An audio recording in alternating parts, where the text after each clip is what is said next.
السلام علیکم ورحمۃ اللہ وبرکاتہ۔ نحمدہ و نصلی علی رسولہ الکریم، اما بعد۔ موضوع ہے رمضان کے بعد ماہ شوال کے 6 روزے رکھ کر پورے سال کے نفلی روزے کا اجر اور ثواب حاصل کریں۔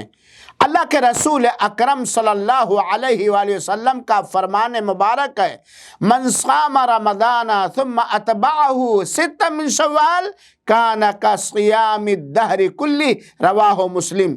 جس نے ماہ رمضان کے صوم یعنی روزے کے بعد شوال کے مہینے میں 6 روزے رکھے تو اسے پورے سال کے صوم یعنی روزے کا اجر و ثواب ملتا ہے۔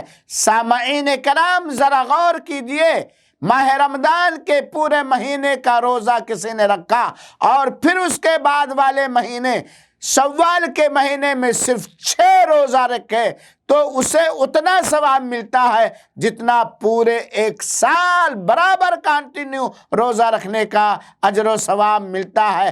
اب 6 شوال کے مہینے میں 6 روزے رکھ کر کے آپ کتنا بڑا اجر و ثواب حاصل کر سکتے ہیں، جس کے لیے پورے 1 سال کی ضرورت ہے۔ اللہ توفیق عطا فرمائے، آمین۔